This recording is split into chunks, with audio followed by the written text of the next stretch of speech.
Tem uma história sobre Agostinho, famoso teólogo do século IV, Agostinho de Hipona. Agostinho tinha sido um homem do mundo, apesar de ter sido criado por uma mãe piedosa, mas ele era um homem mundano, seguiu várias heresias, foi adepto do gnosticismo. Um dia se converteu, pela graça de Deus, uma conversão extraordinária. Um dia lê a história de Agostinho, você vai ver. Se tornou um dos grandes teólogos da igreja cristã. E conta a história, eu nem me lembro qual foi a fonte que eu li, mas já faz muito tempo que eu li, conta que Agostinho estava andando um dia nas ruas ou de Hipona ou lá de Roma, onde mais tarde ele ia se tornar bispo, e uma amante dele, uma ex-amante das muitas que ele tinha tido, o reconheceu e começou a ir atrás dele. Agostinho, Agostinho, né? Chamando Agostinho. E Agostinho, né, sentiu que estava sendo seguido e apertou o passo, e a mulher atrás, Agostinho, até que finalmente ela disse, Agostinho, sou eu. Aí ele virou para trás e disse, mas não sou eu. E aí foi embora. É isso que você tem que fazer. Quando o pecado chega e diz, sou eu, você diz, não, mas não sou eu. Faça como a menininha aqui. O pastor perguntou, e se o diabo bater na porta do seu coração? E a menininha disse, eu mando Jesus atender. Exatamente. Queridos, abramos a palavra de Deus na carta de Paulo aos Romanos, capítulo 6, onde daremos sequência à nossa série de exposições nessa importante carta escrita pelo apóstolo dos gentios. Romanos, capítulo 6, ouçamos a leitura do verso 1 até o verso 14.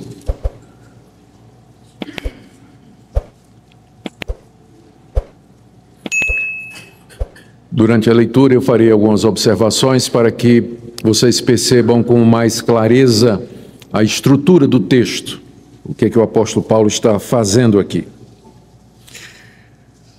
No verso 1 ele introduz o assunto que ele vai tratar no capítulo 6. Que diremos, pois? Permaneceremos no pecado para que seja a graça mais abundante? De modo nenhum. Como viveremos ainda no pecado, nós os que para ele morremos? Versos 1 e também o verso 2 estabelecem o tema que Paulo vai tratar aqui no capítulo 6, que é a questão do crente viver pecando. Ele diz que de jeito nenhum, e no verso 3 até o verso 5, ele dá a base, a razão pela qual o crente não pode viver pecando. Porventura ignorais que todos nós que fomos batizados em Cristo Jesus, fomos batizados na sua morte? Fomos, pois, sepultados com ele na morte pelo batismo, para que, como Cristo foi ressuscitado dentre os mortos pela glória do Pai, assim também andemos nós em novidade de vida. Porque se fomos unidos com ele na semelhança da sua morte, certamente seremos também na semelhança da sua ressurreição. Em seguida, Paulo coloca 3 ações que devem ser feitas pelos seus leitores para que eles possam experimentar essa vitória sobre o pecado que ele mencionou nos versos anteriores. A primeira, os crentes têm que saber que eles já morreram com Cristo para o pecado, que vai do verso 6 até o verso 10. Leamos. Sabendo isso, que foi crucificado com ele o nosso velho homem, para que o corpo do pecado seja destruído e não sirvamos ao pecado como escravos. Porquanto quem morreu está justificado do pecado.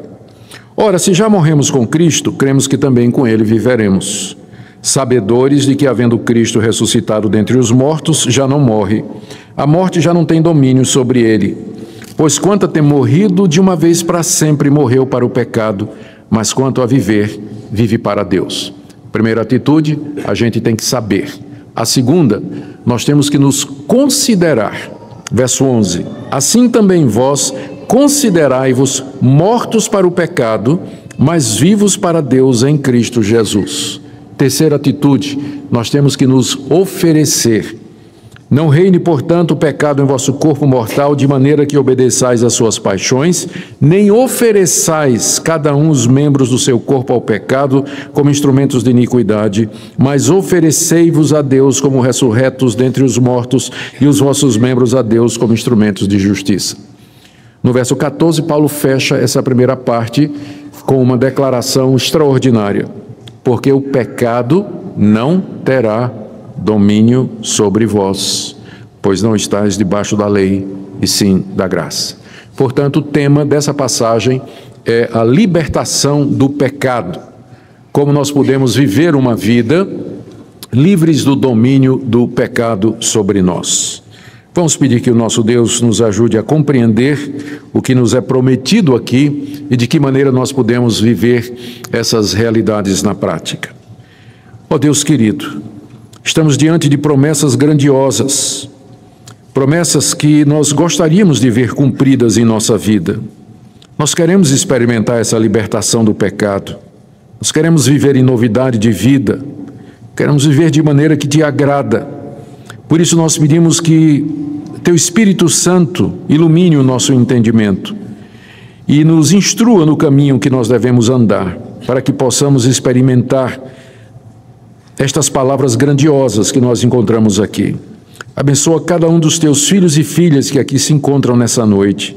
Que a Tua palavra os alimente, instrua, corrija, discipline, eduque, console, conforte, tudo de acordo com a necessidade. É o que pedimos em nome de Jesus. Amém. Com o capítulo 6, Paulo dá início à terceira grande divisão da carta aos Romanos. A primeira divisão tratava da perdição de toda a raça humana, capítulos 1, 2 e metade do capítulo 3. No capítulo 1, Paulo fala da perdição dos gentios. No capítulo 2, ele fala da perdição dos judeus, e na metade do capítulo 3, primeira metade, ele fala da perdição de todos e conclui com aquele versículo que todo mundo conhece: porque todos, judeus e gentios, pecaram e carecem da glória de Deus. A partir da segunda metade do capítulo 3 até o final do capítulo 5, nós temos a segunda grande divisão da carta aos Romanos, em que Paulo trata da doutrina da justificação pela fé. Ele, na metade do capítulo 3, a última metade, ele fala como Deus então justifica o pecador mediante Jesus Cristo, a quem ele propôs como propiciação pelos pecados do homem, mediante o seu sangue derramado na cruz. Pela fé no sangue de Cristo derramado na cruz do Calvário, nós podemos ser justificados dos nossos pecados. Isso vale tanto para os gentios como para os judeus. No capítulo 4, Paulo demonstra isso, que o homem é justificado pela fé sem as obras da lei, citando o exemplo de Abraão, que era o pai da nação judaica e que foi justificado pela fé e não por obras. O exemplo de Davi, salmista de Israel, o amigo de Deus, que também foi justificado pela fé e não por obras da lei.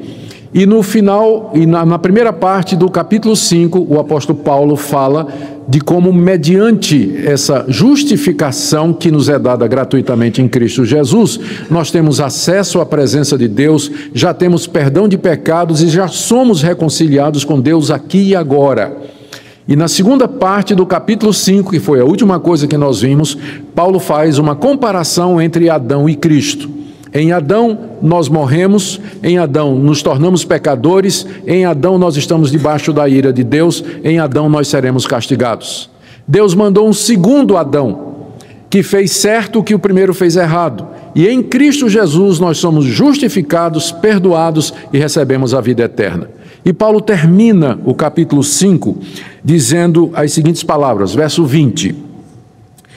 Ele está explicando então porque que a lei foi dada. Ele vai explicar porque que a lei foi dada. Veio a lei para que avultasse a ofensa, mas onde abundou o pecado, superabundou a graça, a fim de que, como o pecado reinou pela morte, assim também reinasse a graça pela justiça para a vida eterna, mediante Jesus Cristo, nosso Senhor. O que ele está dizendo aqui é que, apesar de que em Adão o pecado entrou no mundo e entrou de uma forma avassaladora, e que a lei de Deus foi dada a Israel através de Moisés para mostrar esse pecado de uma maneira mais clara, a graça de Deus, contudo, é superior e é maior. Onde abundou o pecado, superabundou a graça de Deus. É assim que ele termina o capítulo 5. Quase que a gente pode ver um judeu lá na audiência, lá na igreja de Roma, no momento que essa carta estava sendo lida, levantou a mão e disse: mas peraí, eu tenho uma pergunta. Isso que o apóstolo Paulo escreveu aí é uma doutrina perigosa. Ele está dizendo que onde há pecado, a graça é maior. Então, com isso, Paulo está incentivando as pessoas a pecar. Porque se onde o pecado abundou, superabundou a graça, para que eu experimente mais da graça de Deus, eu tenho que pecar mais. Em outras palavras, essa doutrina da justificação pela fé, ela acaba levando as pessoas a se sentirem à vontade para pecar, porque elas sabem que Deus vai perdoar. Porque onde tem pecado, tem graça. Tem o favor de Deus, o perdão de Deus. Né? Isso é o judeu, Paulo já está imaginando o judeu fazendo esse tipo de questionamento. Então, ele pega esse gancho para introduzir essa parte, a terceira parte da carta aos Romanos, onde ele trata da santificação. A primeira parte foi perdição de judeus e gentios. Segunda parte, justificação mediante Jesus Cristo. E terceira parte, como é que aqueles pecadores perdidos que foram justificados, eles devem viver. E a resposta está nos capítulos 6, 7 e 8. No capítulo 6, Paulo vai dizer que a graça de Deus nos liberta do domínio do pecado. No capítulo 7, ele vai dizer que a graça de Deus nos liberta do domínio da lei. E no capítulo 8, ele vai dizer que, pela graça, Deus nos dá o seu Espírito para que nós sirvamos a Ele em novidade de vida. Então, os capítulos 6, 7 e 8 compõe a terceira parte da carta aos Romanos, onde ele trata da vida cristã, como nós devemos, nós que já fomos justificados, capítulo 5, como é que nós vivemos a vida cristã, capítulo 6, 7 e 8. Então, hoje à noite, nós vamos ver a primeira parte do capítulo 6, onde Paulo então responde a essa questão, se eu posso viver pecando, já que a salvação é pela graça e não é pelas obras da lei. Não é pelo mérito, não é pelo que eu faço, pelo que eu deixo de fazer. Isso então não seria um incentivo para viver no pecado? Ele introduz esse assunto, como nós vimos no verso 1 e 2. No verso 1 ele diz assim: o que diremos, pois, à luz do que eu acabei de falar? Permaneceremos no pecado para que a graça seja mais abundante? O cristão, então, à luz da doutrina da justificação pela fé, sem as obras da lei, ele pode permanecer pecando, já que ele vai experimentar mais e mais do perdão de Deus? A resposta de Paulo no início do verso 2 é uma negativa enfática na língua original. É uma dupla negativa no grego que foi traduzida como de modo nenhum. Era a expressão mais forte que Paulo poderia escolher no vocabulário ou na sintaxe grega para poder expressar uma negativa. E é uma negativa veemente. A ideia de que um crente viva na prática do pecado é absurdo para o apóstolo Paulo. De jeito nenhum. Viver no pecado para que se possa experimentar a graça de Deus, mas nem pensar. O que Paulo está dizendo aqui é que um crente que vive pecando é uma contradição em termos. Ou ele é crente, ou ele vive pecando. Mas ele não pode ser as duas coisas ao mesmo tempo. E aqui, obviamente, a primeira coisa que apareceu na sua cabeça foi: será que o pastor está ensinando perfeccionismo? Não, eu não estou ensinando perfeccionismo. Perfeccionismo é uma doutrina muito antiga dentro da cristandade, que diz que é possível o cristão alcançar um nível de santidade e de espiritualidade tão grande em que ele não peca mais. Um dos defensores mais conhecidos dessa ideia foi o famoso pregador John Wesley. John Wesley defendia a ideia do amor perfeito, que era uma experiência tão profunda do amor de Deus que o cristão tinha, que ele amava a Deus de tal forma que não tinha mais espaço para ele amar outra coisa, por exemplo, o pecado. Wesley acreditava nisso, que o cristão pode chegar num estágio em que seu amor a Deus é tão grande que ele não tem mais amor nenhum ao pecado e, portanto, ele pode entrar nesse estado de perfeição ou de amor perfeito. É assim que é chamado dentro da tradição wesleyana, que é uma das tradições do metodismo. E outras igrejas evangélicas também mais para o lado pentecostal e neopentecostal, não todas, mas algumas, defendem também essa possibilidade. A reforma protestante, desde o seu início, com a ênfase na doutrina da depravação total, nunca aceitou esse tipo de ideia. Por outro lado, também estaria, se o perfeccionismo está errado, nós não podemos, devemos ou não temos como defender uma vida em que o crente nunca peca. Por outro lado, está errado também aquele conceito de que o crente, ele peca a cada segundo por pensamento, palavras e obras. É um outro equívoco também. É um outro equívoco. Está errado os dois lados. Está errado os dois lados. E eu acho que nós erramos mais nesse último lado que eu falei. É muito comum, de vez em quando a gente pede a um irmão para orar, fazer uma oração no culto de confissão de pecados, e não poucas vezes o irmãozinho ou a irmãzinha se levanta e diz: ó Deus, perdoa os nossos pecados, nós pecamos a cada segundo por pensamentos, palavras e por obras. Espera aí, minha irmã. Assim também não, né? Se você está pecando a cada segundo por pensamento, palavra ou obra, tem alguma coisa errada. Não é verdade? É claro, o perfeccionismo está errado, mas uma vida marcada pelo pecado a cada momento, a cada segundo, não é o que a Bíblia está ensinando aqui. Quando alguém sugere a Paulo: vamos permanecer no pecado, qual é a resposta veemente de Paulo? De modo nenhum. O crente não vive na prática do pecado. Pecado, se acontecer, é um acidente na vida dele. Esse é o padrão bíblico, mas não é o que marca a sua vida. No meu grupinho de quinta-feira, onde nós estamos estudando a primeira carta de João, eu contei uma ilustração. Eu já contei essa ilustração várias vezes. Eu acho que vocês já ouviram também, tá? Então, se vai ouvir pela segunda ou terceira vez, não faz mal. Como eu sempre me esqueço das ilustrações, então para mim é como se fosse a primeira. Quando morava, eu e a Minka estávamos estudando na África do Sul, fizemos uma viagem de 5.000 quilômetros em férias, conhecendo a África do Sul. E foi com um casal sul-africano conosco, foi uma bênção. Conhecemos aquela terra linda que é a África do Sul, e é um dos países mais bonitos que nós já visitamos. Depois de algumas semanas de viagem, voltamos para casa.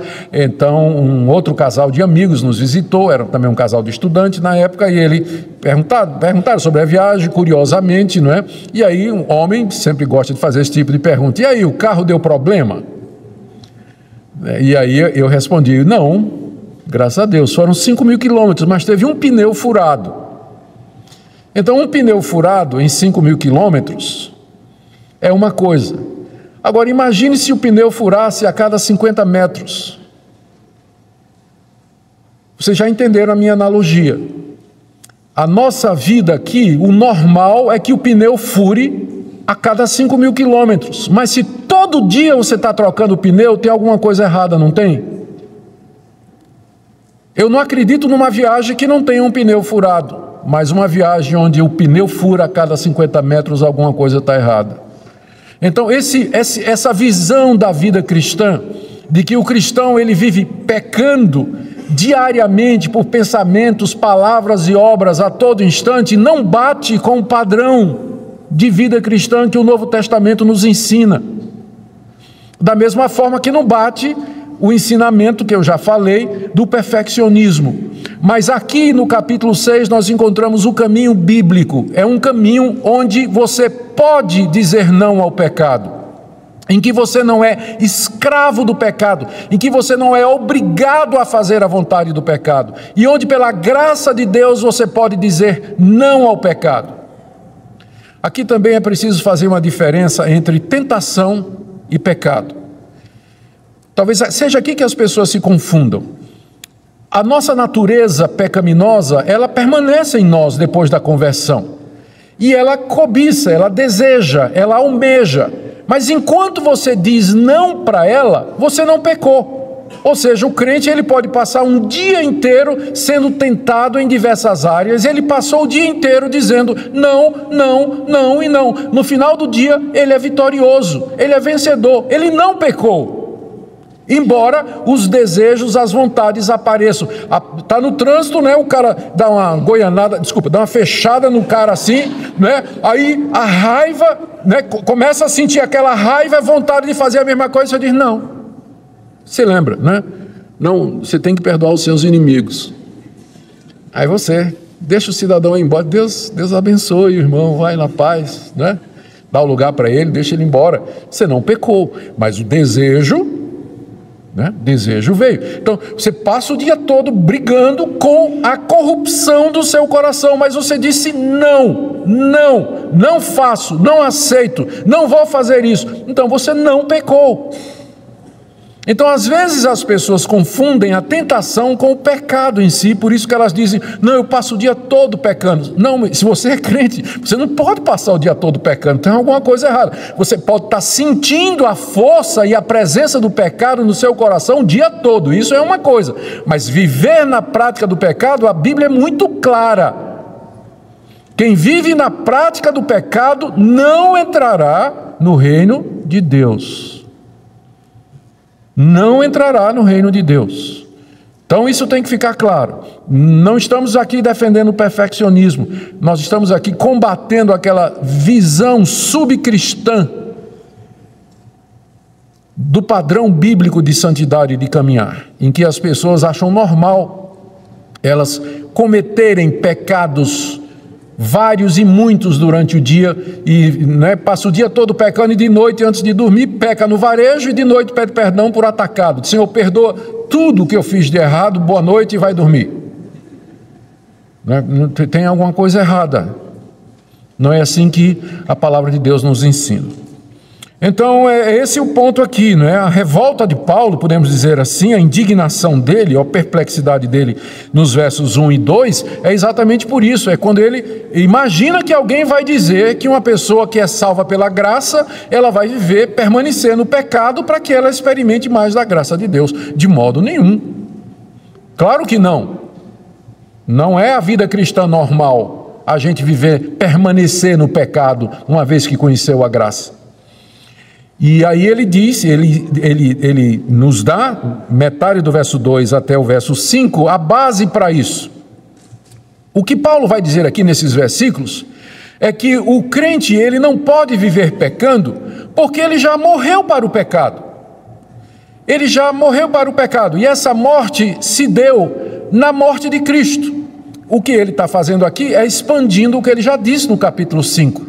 Que nós estamos ou unidos a Adão ou unidos a Jesus Cristo, e receberemos a herança de um ou de outro. Se nós somos de Cristo, nós recebemos os benefícios decorrentes da sua morte e da sua ressurreição. Ora, se eu já morri com Cristo para o pecado e eu ressuscitei com Cristo para Deus, isso significa que eu venci já o pecado, eu morri para o pecado, eu não estou mais debaixo do domínio do pecado, por isso eu posso dizer não. Eu posso resistir eficazmente, eficientemente às tentações que ocorrem no meu coração ou que vêm de fora, tentações externas, é isso que Paulo diz. E o batismo é o símbolo disso, é a expressão disso. Veja como ele diz isso aqui, final do verso 2. De modo nenhum. Como viveremos ainda no pecado, nós os que para ele morremos? Nós já morremos para o pecado. Como é que vamos viver para o pecado? E quando é que eu morri para o pecado, Paulo? Porque eu me sinto muito vivo para o pecado, na verdade. Quando é que eu morri para o pecado? Eu não estou me sentindo morto para o pecado. Na verdade, eu sinto a corrupção no meu coração. A resposta de Paulo é que essa morte aconteceu pensando aqui do nosso referencial no tempo, com relação a nós, aconteceu há 2000 anos atrás. Quando Jesus, como nosso representante, foi levado à cruz do Calvário. Na cruz do Calvário, Cristo não somente derramou seu sangue para nos justificar dos nossos pecados, que é o tema do capítulo 3, 4 e 5, o sangue derramado para justificar os pecados, mas Cristo também levou com ele na cruz o pecado singular, aquilo que eu sou, de forma que não somente eu sou justificado do que eu faço, os meus pecados, mas agora eu tenho vitória sobre aquilo que eu sou, um pecador. Então na cruz Cristo fez essas duas coisas. A gente está mais acostumado em pensar na cruz como sendo o local onde ele derramou seu sangue para nos livrar da culpa do pecado. Aqui Paulo diz que foi mais do que isso. Nós fomos crucificados com Cristo para que essa nossa natureza pecaminosa, ela seja subjugada, para que ela seja vencida. E essa é a única maneira pela qual essa vitória pode ser obtida mediante a cruz. Verso 3: porventura ignorais que todos nós que fomos batizados em Cristo Jesus, fomos batizados na sua morte? Vocês ignoram isso, irmãos? Vocês todos foram batizados. É Paulo perguntando aos romanos, imagina essa conversa, ele dizendo assim: vocês todos foram batizados em nome de Jesus, mas vocês esqueceram o que é que o batismo significa, o que é que ele representa? O batismo representa a sua união com Cristo, na morte, e não somente na morte. Verso 4: fomos, pois, sepultados com ele na morte pelo batismo, para que, como Cristo foi ressuscitado dentre os mortos pela glória do Pai, assim também andemos nós em novidade de vida. Verso 5: porque se fomos unidos com ele na semelhança da sua morte, certamente seremos também na semelhança da sua ressurreição. O que é que ele está dizendo aqui, trocando em miúdos? Ele está dizendo, voltando: quando Cristo morreu, ele morreu como meu representante. O que aconteceu com ele, aconteceu comigo. Então, quando ele morreu na cruz, eu morri com ele. Ele morreu para o pecado, eu morri para o pecado também. Ele foi sepultado, eu também fui. Quando ele ressurgiu vitorioso ao terceiro dia, eu ressurgi com ele. Quando ele sai da sepultura vencedor, vencendo a morte e o pecado, eu, unido a Cristo, também sou vencedor. E essa é a base não somente da minha salvação, como também a base da minha vida cristã. É assim que eu posso vencer o pecado que existe em mim. Porque, como eu disse no começo, quando a gente se converte, Deus não tira o pecado de nós, mas Ele introduz uma nova vida, a vida do Cristo crucificado e ressurreto, mediante a qual eu posso mortificar a minha natureza e dizer não para ela. É isso que o batismo significa. Note no final do verso 4, que ele diz que a razão pela qual Deus me uniu a Jesus na sua morte e na ressurreição é para que nós andemos em novidade de vida. É por isso que eu disse, a vida cristã retratada na Bíblia não é essa vida em que o cristão anda como escravo do pecado, praticando a vontade da carne e dos pensamentos, agindo de acordo com os desejos do seu coração. E isso não é a vida cristã, isso não é um cristão. Deus nos uniu a Cristo para que nós andássemos em novidade de vida, uma vida diferente e distinta daquela vida antiga. Agora, para que eu experimente isso na prática, são necessárias 3 atitudes que Paulo coloca aqui. Essas 3 atitudes representam 3 decisões que eu tomo diariamente, todas elas regadas e banhadas em oração, para que eu experimente na prática isso que Paulo diz que já aconteceu há 2000 anos. Quando eu morri com Cristo na cruz, há 2000 anos, eu não era nem nascido. Então não é uma questão de você sentir, é uma questão de você crer. É uma questão de você receber o que Deus está dizendo. Ele está dizendo que você morreu com Cristo Jesus. Uma vez eu estava ensinando a um novo convertido a respeito desse caminho de vitória. Ele tinha um problema com o temperamento dele. Ele tinha um problema com o temperamento. Tem gente que nasce com pavio curto, né? Ele nasceu pegando na pólvora, nem pavio curto ele tinha, ele pegava direto na pólvora. E ele lutava muito. E uma vez, conversando com ele, fazendo discipulado, eu falei a respeito do caminho que Deus nos dá para vencermos o pecado. Ele ficou feliz da vida e então saiu lá de casa, foi pegar o ônibus demorou, e depois de 1 hora ele já estava furioso. Quando o ônibus chegou, que parou, ele já saiu chutando a porta do ônibus. E no dia seguinte veio dizer para mim: pastor, não funciona. Não funciona. Não, meu irmão, é porque isso aqui não é uma coisa mágica. Santificação é um processo. Então, todo dia você tem que fazer isso, essas 3 coisas que estão aqui. E você vai aprendendo até que elas se tornam hábitos, disciplinas espirituais, até que elas se tornam a sua maneira de viver, a ponto de que você já vai fazer inconscientemente. Mas é algo que tem que ser feito todo dia. A nossa luta contra o pecado é até o último dia da nossa vida. Até o nosso último suspiro nós estaremos lutando contra o pecado que está em nós. Já fomos justificados e perdoados, mas agora começa a luta para vencer o domínio do pecado sobre nós aqui nesse mundo. E o caminho é esse aqui que Paulo está falando. Ele começa dizendo que essa vida é possível, que é a vida padrão cristã normal e que se faz mediante a nossa união com Cristo Jesus. Agora, como é que eu experimento isso na prática? Primeira orientação que Paulo dá aqui é que os cristãos de Roma, eles tinham que saber estas coisas, eles tinham que ter consciência destas coisas. Note a ênfase que Paulo dá em você, no saber, no ter conhecimento dessas coisas. Ele já tinha dito no verso 3 o seguinte: vocês porventura ignoram que todos nós que fomos batizados em Cristo Jesus somos batizados na sua morte? Vocês ignoram isso? Vocês não têm conhecimento disso? No verso 6 ele diz, sabendo isso, que foi crucificado com ele o nosso velho homem. Aí no verso 9, sabedores de que havendo Cristo ressuscitado dos mortos. E aí no verso 16, não sabeis. Pelo menos 5 vezes aqui na passagem, o apóstolo Paulo se dirige aos seus leitores dizendo, vocês não sabem, vocês ignoram. Ou seja, o que ele está dizendo aqui, como base para que eu possa experimentar isso na prática, é que primeiro eu tenho que saber essas coisas. Eu tenho que saber o que é que Deus fez por mim em Cristo Jesus. E essa é a razão, pensando agora na contramão, pela qual muitos crentes vivem uma vida subcristã.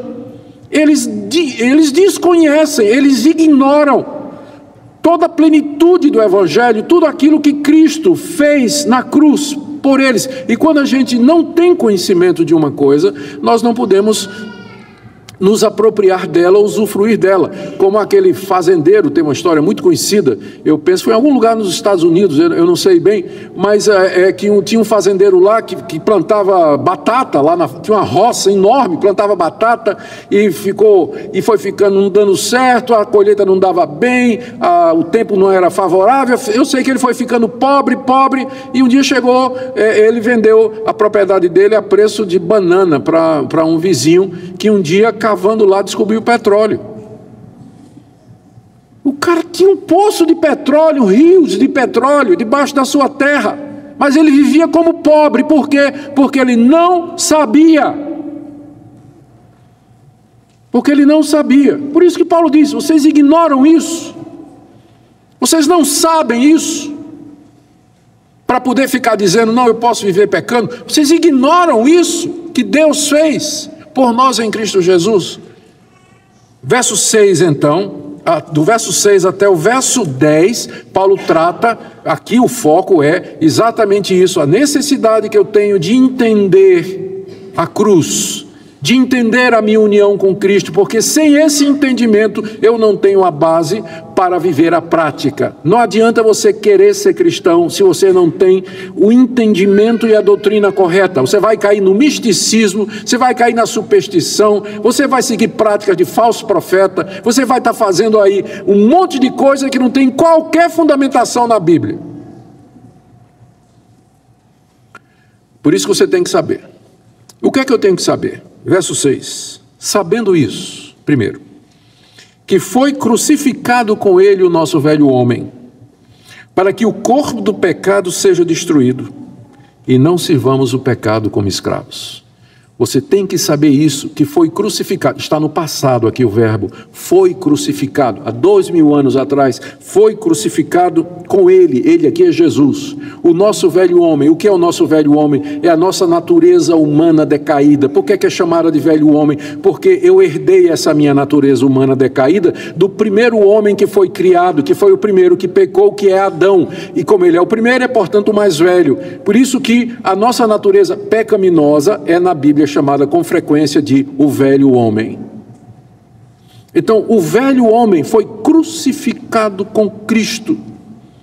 Essa minha natureza pecaminosa, ela foi levada à cruz. Mais uma vez, a cruz não é somente instrumento de justificação dos meus pecados, ela é instrumento de morte da minha natureza pecaminosa, do velho homem. foi crucificado com ele, o velho homem, com dois objetivos, ainda no verso 6. Primeiro, para que o corpo do pecado seja destruído, ou seja, para que esse corpo, o corpo aqui não é tanto o corpo físico, mas é a minha existência humana, aquilo que eu sou, para que o domínio do pecado, o corpo do pecado, ou seja, o corpo onde o pecado domina, que é o que eu sou, mas não é só corpo, é espírito, alma e tudo, para que esse domínio do pecado sobre mim seja destruído. Então esse era o objetivo prático de Deus. Então você já sabe por que motivo Deus incluiu você na morte de Jesus. Era para que você agora, depois de ter sido chamado por Deus pela pregação do Evangelho, convertido pelo Espírito Santo, agora você vai destruir o domínio do pecado sobre você. Ou colocando, em outras palavras, final do verso 6, para que não sirvamos o pecado como escravos. A escravidão era uma instituição muito conhecida na época de Paulo, no Império Romano. O escravo não tinha direito a nada. Geralmente era um prisioneiro de guerra, era um cativo que tinha sido vencido na batalha, ou então gente que tinha entrado em dívida e que se vendeu para pagar a dívida, foi trabalhar como escravo de alguém. Escravo não tinha direito à própria vida, não tinha direito a ir nem vir, não estabelecia seu horário de trabalho, as tarefas que ia fazer. Era uma vida de completa subjugação à vontade do seu senhor e do seu patrão, que tinha direito de vida e morte sobre ele. Essa é a figura que Paulo está usando aqui. Antes de nós sermos alcançados pelo Evangelho, nós éramos escravos do pecado. O pecado nos dominava completamente. E o pessoal ainda fala em livre-arbítrio, né? O pecado dominava completamente. Escravidão ao pecado, fazendo a vontade do pecado. A impressão que a gente tem é que as nossas escolhas são livres, mas na verdade elas são escolhas, mas elas são escolhas controladas pelo nosso patrão pecado. Não há nenhuma escolha que não seja manchada, influenciada ou enviesada pela corrupção do nosso coração. Por isso que nós dizemos, não existe livre-arbítrio, existe o arbítrio, existe a escolha, mas não a escolha livre. Ela sempre é influenciada pelo pecado, porque é isso que o homem é, sem Cristo, escravo do pecado. E um escravo não tem vontade própria, ele faz o que o patrão manda. Era isso que nós éramos. Mas agora fomos crucificados com Cristo, diz o apóstolo Paulo, para que, final do verso 6, não sirvamos ao pecado como escravos. Eu creio que essa frase aqui, ela define bem o que eu estou querendo dizer para os irmãos, ou o padrão que eu estou colocando aqui para os irmãos. Essa é a diferença do crente para o descrente. O descrente, ele é escravo do pecado. Tudo que ele faz é manchado pelo pecado, é tingido pelo pecado. Ele faz todas as coisas para satisfazer o pecado. O pecado é o patrão dele, é o rei dele, ele domina. O cristão, ele não é mais escravo do pecado. O pecado continua presente na vida dele e tenta ganhar o controle da vida dele, mas o cristão pode dizer, você não manda mais em mim, você não é mais o meu Senhor, eu não vou fazer a sua vontade. Percebe a diferença? Então, estamos tratando aqui da libertação do domínio do pecado na nossa vida. O cristão, ele não é mais escravo do pecado, ele pode dizer não para o pecado. Ele pode dizer não para o seu antigo patrão. É por isso que o velho homem foi crucificado com Cristo na cruz do Calvário, verso 6. Os versos 9 e 10, Paulo desenvolve alguns pontos desse pensamento. Ele diz por que é que nós não vamos servir mais ao pecado como escravos no verso 7. Porque, porquanto quem morreu está justificado, justificado aqui é livre do pecado. Quem morreu está livre do pecado. Vocês percebem que o caminho de Deus não foi matar o pecado, mas matar a gente. Ele preferiu, em vez de matar o vilão, ele matou a vítima. Porque tem duas maneiras de você sair desse relacionamento de escravo e patrão. Ou o patrão morre, ou você morre. Se um dos dois morrer, a relação acabou, certo? O caminho de Deus não foi matar o patrão, o escravo, mas foi matar, o senhor. Mas o caminho de Deus foi matar o escravo. E como é que ele nos matou e assim quebrou essa relação de escravidão? Na cruz do Calvário. Em Cristo nós morremos, portanto, essa nossa escravidão ao pecado foi quebrada. É isso que ele fala no verso 7. Quem morreu está justificado do pecado, ou seja, ele não está mais debaixo do domínio, da condenação e do poder do pecado, porque já morreu para o pecado. E aí isso vale não somente para a morte de Cristo, mas também para a ressurreição, que ele diz no verso 8 e 9. Ora, se já morremos com Cristo, cremos que também com ele viveremos. O que vale para a morte, vale para a ressurreição. Sabedores, ó a palavrinha de novo, que havendo Cristo ressuscitado dentre os mortos, já não morre, a morte já não tem domínio sobre ele. Aqui Paulo está explorando o outro lado da moeda. Quando Cristo morre na cruz, ele morre para o pecado e eu morro com ele. Quando ele ressuscita ao terceiro dia, ele vence não somente a morte, como ele vence não somente o pecado, como também a consequência do pecado, que é a morte, e eu também com ele. Eu estou unido não só na morte dele, mas na ressurreição dele. E, portanto, veja o final do verso 9, a morte já não tem domínio sobre Cristo. Cristo é imortal. Ele está vivo.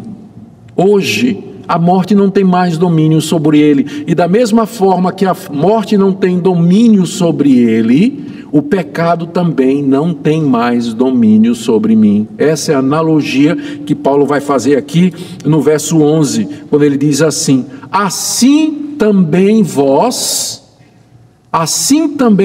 da mesma forma como Cristo morreu para o pecado e venceu a morte e o pecado na ressurreição, assim também vós considerai-vos mortos para o pecado, como Cristo morreu para o pecado, e vivos para Deus em Cristo Jesus, como também Cristo ressuscitou e está vivo eternamente. E aqui está a segunda coisa que nós temos que fazer. A primeira é saber. Então você tem que tomar conhecimento disso, que debaixo do seu campo de batata tem um poço de petróleo, tá? Então vamos cavar, não venda por nada, né? Então, primeira coisa, você tem que saber. Pensando em saber também, eu lembrei do outro episódio, quando teve a Segunda Guerra Mundial, descobriram, né, foi declarada, a guerra terminou, e aliás, foi a Primeira Guerra Mundial, e a guerra terminou, e foi assinado o Tratado de Paz, e enfim, todas aquelas documentação, todas aquelas cerimônias, né, que encerraram a guerra. E um dia os soldados chegaram numa determinada ilha do Pacífico e foram recebidos a bala por alguns japoneses que não sabiam que a guerra tinha terminado. Então a guerra já tinha terminado, já tinha tratado de paz, mas eles não sabiam, estavam lá isolados na ilha. Quando chegou o pessoal lá, meteram bala. Eles não sabiam. Saber é importante, não é? Saber é importante. Então, primeira coisa é saber. Agora vem a segunda coisa, porque só saber não basta. Você tem, verso 11, que se considerar isso que Deus está dizendo que você é. Você sabe que está morto com Cristo e vivo com Ele. Morto para o pecado e vivo para Deus. Mas agora você tem que se considerar assim. Tem uma história que aconteceu, eu acho que já contei aqui na igreja. Se não, se vocês não rirem, eu vou saber que vocês já ouviram, tá? Ou então porque é ruim mesmo a história. Então, quando apareceu a loteria econômica, a loteria esportiva, tinha aquele cartão, cartãozinho, a cartela que a gente furava, pegava a caneta e marcava, furando. 13 jogos, né? E não vou perguntar quem sabe não, porque eu vou ter que disciplinar, porque joga, né, na loteria. Então, mas era assim. E tem uma história que logo que ela começou, um cidadão lá recifense, né, marcou os 13 pontos, e aí com radinho de pilha, né, ouvindo os jogos, né, começou na sexta-feira os jogos, tal, aí ele foi marcando, acertou, foi acertando, quando chegou no 10º jogo ele já tinha acertado, juntou a família toda em casa, aquela festa, faltava 3, acertou os outros dois, faltava um jogo só, 13 pontos. Nossa, quando o homem soube que fez os 13 pontos, ouvindo pelo radinho, ele considerou-se rico. Aí deu o apartamento para a sogra, os móveis ele deu para o vizinho, fez uma festa, né? Ele, quando soube que ele acertou os 13 pontos, ele começou a agir como um rico, tolo é verdade, mas ele começou a agir como um rico. O comportamento dele mudou na hora que ele tomou conhecimento e ele se considerou. É isso que eu estou dizendo, é isso que Paulo está dizendo. Você está sendo informado que morreu com Cristo para o pecado e ressuscitou com ele para Deus. Então, considere-se assim, viva assim. É essa a sua identidade. Essa a sua identidade. Considerai-vos mortos para o pecado, mas vivos para Deus em Cristo Jesus. Lembra lá o pastor da igreja onde você veio que dizia, tem que tomar posse, lembra? Pois é, tem que tomar posse.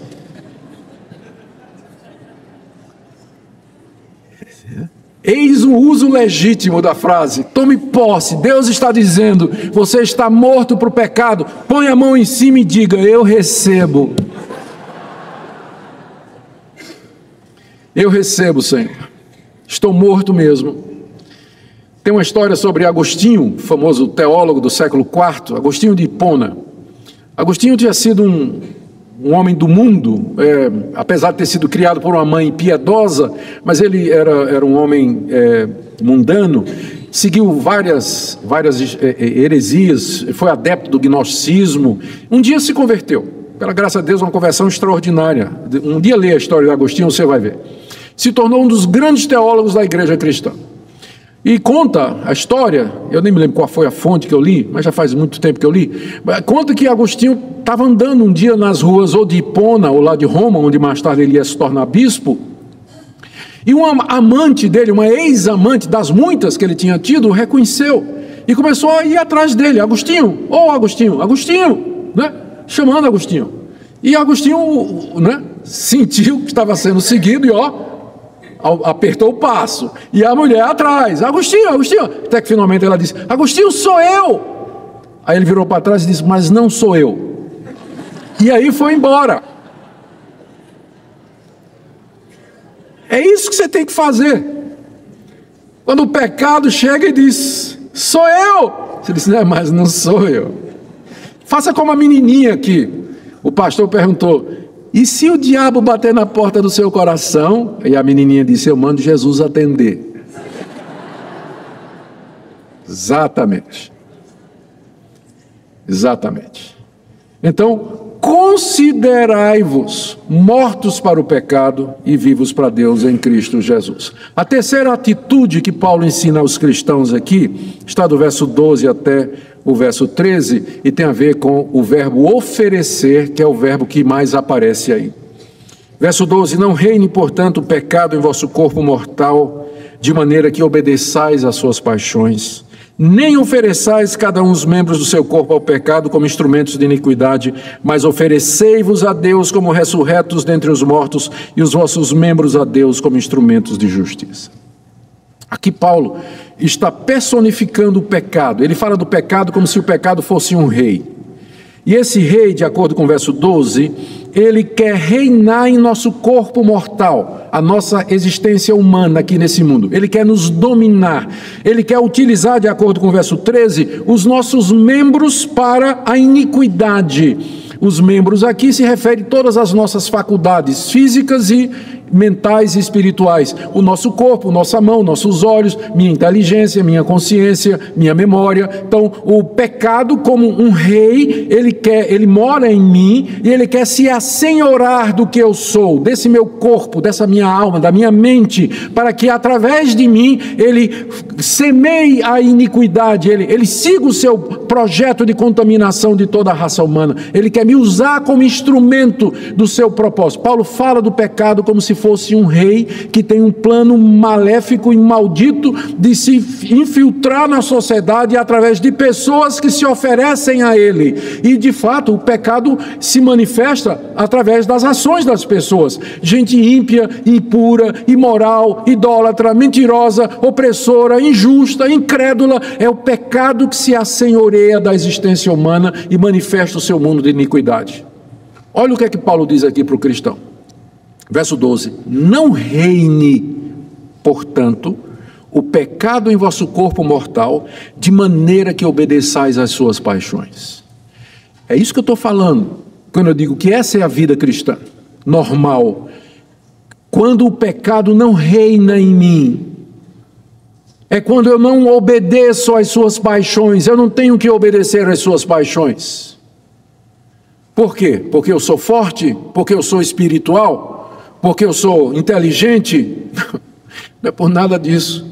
É porque eu já morri para ele. Ele pode gritar o quanto ele quiser, mas eu estou morto. O patrão pode dar as ordens que ele tiver, mas se o escravo estiver morto, morto não reage, não ouve, não escuta, não sente. Aqui eu sempre me lembro da história do Êxodo. Lá no Antigo Testamento a gente lê a história de que os descendentes de Abraão foram escravos de Faraó durante várias gerações, 430 anos. Um dia Deus manda Moisés, e Moisés, pela força de sinais e prodígios e maravilhas, tira o povo da terra do Egito e chega na beira do mar. O exército de Faraó vem atrás. Eles foram escravos 430 anos, estavam saindo agora para a liberdade. Faraó não gostou da história, vem atrás. Moisés abre o mar vermelho pelo poder de Deus, atravessa o mar vermelho, e ali, quando o mar se fecha, sepultou a vida antiga. Eles deixaram de ser escravos do outro lado do mar, eles estavam libertos. Então, imagina a cena, se possível. Do lado de cá você tem os ex-escravos, agora livres. Do lado de cá, o antigo patrão, separados no meio, separados pelo mar, onde a escravidão dos israelitas tinha sido sepultada de uma vez para sempre. Agora era um povo livre. Agora imagine a seguinte cena. Fisicamente é impossível, mas imagine que fosse, apenas para fins didáticos. Faraó chamasse o general e disse: me dá esse megafone aqui. Sabe o que é o megafone, né? Aquilo que o pessoal usa em protesto, aquela boca, né? Que o pessoal fica falando, baixo isso, abaixo aquilo e tal. Então o Faraó pega: meus escravos, voltem! Vocês foram meus escravos a vida toda. Vocês nasceram na escravidão. Seu pai era escravo meu. Seu avô era meu escravo. O que você está fazendo do outro lado do rio ou do mar? Venha para cá. Sua vida é comigo. Gente, eu tenho certeza que algum israelita, ao ouvir a voz do antigo patrão, jogou fora a túnica, se lançou no mar e nadou de volta para beijar o pé de Faraó. Não parece estranho isso? Mas é o que acontece toda vez que você peca. É a mesma coisa. O antigo patrão, pecado, diz: venha fazer a minha vontade. E você já está livre, você já morreu com Cristo, você já ressuscitou com Ele para uma vida nova. Aí o que é que você faz? Você atravessa o mar por onde você caminhou livre e você volta e vai beijar a bota do faraó pecado. Pecado é tão sério quanto isso. Não reine o pecado em vosso corpo mortal, de forma que obedeçais às suas paixões. Continuando, no verso 13: e nem ofereça mais os seus membros ao pecado como instrumentos de iniquidade. É isso que um escravo fazia. Ele oferecia ao seu patrão o seu corpo e dizia: me use como o senhor quiser. Não faça mais isso. Você não precisa fazer mais isso, porque o pecado não é mais o seu patrão. O pecado não é mais o seu senhor. Ele não domina mais a sua vida. Você não tem que obedecer às paixões dele. Pelo contrário, final do verso 13: oferecei-vos a Deus, sim, agora sim. Agora eu posso me oferecer a Deus como ressurreto de entre os mortos, e os meus membros a Deus como instrumentos de justiça e não mais como instrumento de iniquidade. Mas agora eu posso dizer a Deus: Deus, eu estou livre do antigo patrão, já que ninguém pode servir a dois senhores. Eu morri para o primeiro para que eu possa servir ao segundo. Eis-me aqui, Senhor, usa-me como instrumento de justiça. Eu agora posso me oferecer a Ti como instrumento de justiça, porque eu morri para o antigo patrão, já que ninguém pode servir a dois senhores. Você não pode servir ao pecado e a Deus ao mesmo tempo. Olha a promessa do verso 14. Ele disse no verso 13: se ofereça a Deus, porque o pecado não terá domínio sobre você. Ele não é mais o seu patrão. Por isso você pode se oferecer a Deus. Oferecei-vos a Deus, porque o pecado não terá domínio sobre vós. E por que o pecado não tem mais domínio sobre vós? Resposta no verso 14, final. Pois não estáis debaixo da lei, e sim debaixo da... Paulo termina da mesma forma como começou. O que é que o verso 1 diz? Volta aí comigo. Verso 1. Permaneceremos no pecado para que seja a graça mais abundante? Resposta de Paulo, não, porque é a graça que me livra do domínio do pecado. O que a gente chama de graça barata é aquele evangelho falso que diz às pessoas: creia em Jesus Cristo, que foi mandado por um Deus de amor. Venha como está e continue como está. Deus vai lhe salvar de qualquer maneira, porque Deus é bom e misericordioso.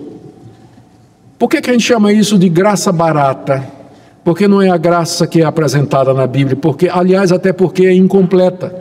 Porque a graça de Deus vai fazer tudo isso, mas ela vai fazer muito mais. Ela não somente vai perdoar você dos seus pecados, mas vai libertar você do domínio do pecado. Vai libertar você do antigo patrão, vai lhe dar uma vida nova, vai mudar a sua vida. Por isso que a Bíblia o tempo todo ela fica dizendo que a fé sem obras, ela é morta. E que sem santificação ninguém verá o Senhor. E que aquele que é nascido de Deus, ele não vive na prática do pecado. Porque a graça salvadora é a graça que transforma, que muda, que liberta.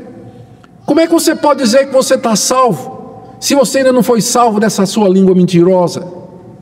Como é que você pode dizer que você está salvo, se você não foi salvo ainda dessas cobiças e corrupções do seu coração que você alimenta todo dia? A salvação que Deus nos oferece é completa, irmãos. E eu creio de todo o meu coração que essa vida é possível. Como eu disse, ela não acontece assim.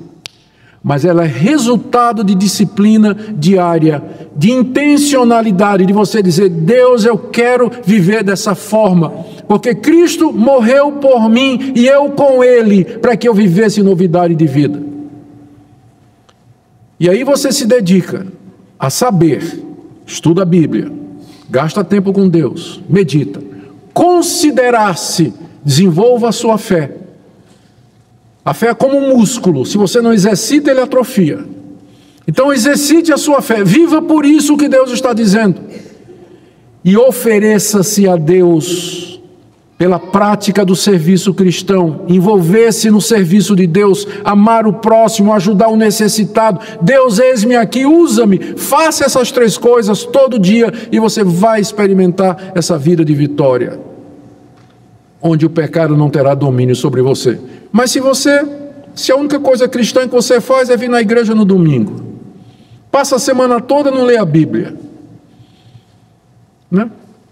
No máximo nas redes sociais vai ler a meditaçãozinha de 3 parágrafos que algum pregador famoso colocou e acha que, que bom, já tenho meu pão diário, né? Leu assim uma frase, né, escrita aí por um pregador e disse: que maravilha, pronto, já alimentei, já ganhei o meu dia. Nunca vai progredir espiritualmente. Como está você hoje à noite? Como é que você se coloca diante dessa palavra? A palavra de Deus é como espelho da alma, ela é como espada que vai no coração, é como fogo que esmiuça a penha. E você veio aqui hoje à noite para ouvir a palavra de Deus. Não saia por aquela porta, por essa porta nessa noite, sem diante de Deus você fazer uma análise e dizer: Deus, eu quero essa vida, eu quero libertação, eu quero viver uma vida de santidade. Talvez você tenha procurado libertação dos seus problemas. Eu quero liberdade da pobreza, liberdade da doença, liberdade disso, daquilo, mas a pior escravidão é a escravidão ao pecado. E Cristo nos oferece, mediante o Evangelho, essa libertação. Ela pode ser nossa, mediante a fé. Amém? Vamos orar. Ó Deus, que evangelho maravilhoso e completo e perfeito e profundo e misterioso. Nós nos curvamos diante da tua sabedoria, Senhor, que está aqui exposta na tua palavra, e nós nos sentimos tão pequenos. Senhor, eu quero conhecer isso, mas eu te dou graças pelos anos de vida cristã que o Senhor tem me dado. Mas eu quero conhecer mais. Eu quero experimentar mais e mais da santidade, da pureza, no meu coração, no meu pensar, na minha memória, na minha consciência, no meu corpo. E eu faço a mesma oração pelos meus irmãos e irmãs que estão aqui nessa noite.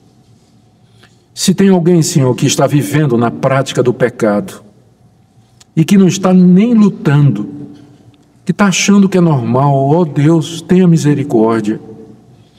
Olha para aquele teu filho, tua filha que está lutando contra a pornografia, que está lutando contra a impureza, contra a violência do seu coração, contra a tentação na faculdade, contra a tentação na escola, a tentação à desonestidade, a tentação à dúvida. Senhor, contempla agora com teu Espírito os teus filhos e socorre-nos na nossa fraqueza. Tenha misericórdia de nós e nos ensina a saber, nos revela aquilo que Cristo fez por nós. Dá-nos fé para nos considerar mortos para o pecado e graça para nos oferecer a Ti todo dia e não mais ao pecado como escravos. Bendito sejas, ó Deus, porque Tu tens misericórdia dos Teus, e que Tu ouvirás a nossa oração e que essa palavra prosperará para a Tua glória e a alegria do Teu povo. Em nome de Jesus. Amém.